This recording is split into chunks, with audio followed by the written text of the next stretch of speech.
Assalamualaikum dan salam sejahtera tuan-tuan dan puan-puan yang saya hormati sekalian. Berjumpa lagi kita dalam slot terakhir dalam membincangkan berkaitan dokumen standard kurikulum dan pentaksiran bahasa Melayu tahun 5 SK dan SJK. Slot ini membincangkan berkaitan pentaksiran bilik darjah atau PBD. Ya tuan-tuan dan puan, apakah yang dimaksud dengan PBD? Apa pandangan puan yang belakang itu? Cuba bagi jawapan soalan saya tadi. Boleh? Ya, betul. Ya, tuan-tuan dan puan, PBD iaitu pentaksiran yang dilakukan di dalam bilik darjah sewaktu proses PDP berlaku bagi membantu mengenal pasti tahap penguasaan murid terhadap standard pembelajaran yang diikuti oleh murid. Tuan-tuan dan puan-puan yang saya hormati sekalian, apakah yang diperoleh melalui PBD kepada guru? Maksudnya, apakah faedah kepada guru terhadap PBD ini? Pertama, faedah mengenal pasti kekuatan dan kelemahan murid dalam pembelajaran. Kedua, mengesan perkembangan murid secara menyeluruh. Ketiga, merancang dan mengubah sesuai kaedah pengajarannya. Keempat, mengetahui keberkesanan pengajarannya. Dan kelima, mengambil tindakan susulan yang sesuai dengan serta merta bagi mengatasi kelemahan yang ada. PBD dilaksanakan dalam semua mata pelajaran. PBD akan melibatkan proses PDP yang meliputi tugasan individu, kumpulan, sumbansaran, debat, seksa, pembentangan dan lain-lain aktiviti yang menjurus kepada suatu standard pembelajaran yang dipilih bagi tujuan PDP. Kedua, pelbagai instrumen pentaksiran, misalnya melalui kuis, kerja projek, portfolio, ujian langsung, penilaian diri, refleksi dan penilaian seterakan sebaya. Ketiga, tahap penguasaan yang merujuk kepada standard prestasi dalam setiap kemahiran mendengar dan bertutur, membaca dan menulis. Tahap penguasaan tersebut berdasarkan pertimbangan profesional guru untuk menetapkan satu-satu tahap penguasaan. Tahap penguasaan boleh diberikan kepada 6. Tahap penguasaan 1, 2, 3, 4, 5 dan 6.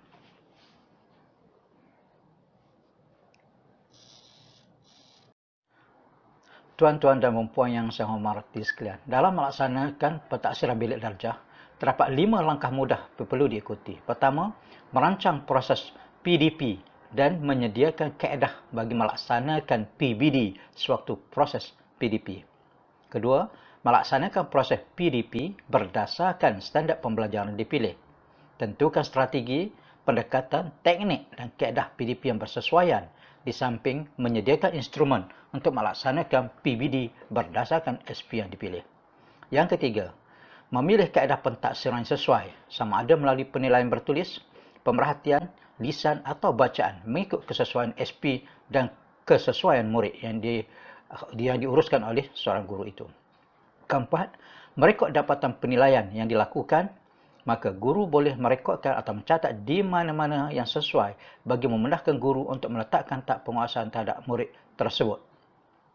Kelima, langkah terakhir, guru perlu mengisi template pelaporan tahap penguasaan murid setelah dilakukan penilaian secara holistik terhadap sesuatu kemahiran bahasa, iaitu kemahiran mendengar dan bertutur, kemahiran membaca dan kemahiran menulis. Kesemua ini dilakukan secara holistik. Kemudian merekod dalam template Excel yang dilakukan setelah guru berpuas-hati terhadap penilaian formatif yang berterusan dilakukan terhadap sesuatu kemahiran. Untuk itu, merekod status berkenaan perkembangan murid mengikut kreativiti guru. Merekod dalam dokumen seperti rekod mengajar, buku catatan guru, senarai semak dan template pelaporan. Hal ini terpulang pada kreativiti guru. Kita tidak menetapkan perlu diadakan satu borang transit, tetapi perlu dipikir oleh guru bagaimana untuk mencatat hasil daripada penilaian yang dilakukan sewaktu PDP tersebut. Baiklah, seperti yang saya katakan tadi, penilaian formatif ini dilakukan secara holistik melalui pertimbangan profesional guru terhadap murid-murid mereka. Untuk itu, guru perlu iaitu melakukan pertimbangan profesional. Asas kepada pertimbangan profesional guru tersebut, pertama, perlu membuat keputusan berdasarkan analisis dan rumusan maklumat terhadap pembelajaran murid yang merangkumi pengetahuan, kemahiran dan nilai secara beretika dan bertanggungjawab. Kedua, ia merupakan satu proses yang berterusan sepanjang PDP. Selain itu, keperluan utama kepada pertimbangan profesional iaitu menentukan tahap penguasaan iaitu TP berdasarkan standard prestasi bagi setiap kelompok standard kandungan dan standard pembelajaran. Seterusnya ialah menentukan tahap penguasaan keseluruhan dalam mata pelajaran bagi melaporkan keputusan pentaksiran akhir tahun. Guru perlu membuat pertimbangan profesional berdasarkan pertama, dalam melaksanakan pertimbangan profesional, terdapat perkara lain yang perlu diambil kira agar penilaian yang dilakukan adalah telus dan adil untuk semua murid. Pertimbangan profesional tersebut berdasarkan pertama, guru berpengetahuan luas dalam mata pelajaran yang diajar dan dalam bidang pedagogi. Kedua, guru bertanggungjawab melaksanakan pentaksiran dengan cekap, adil, telus, sistematik dan holistik tanpa melibatkan emosi. Ketiga, guru membuat pertimbangan berdasarkan hasil kerja, keupayaan, tingkah laku, kelebihan dan kekurangan pada murid dan prestasi.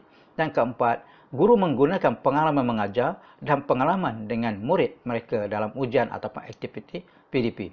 Itu antara yang boleh dilaksanakan bagi guru membuat pertimbangan profesional.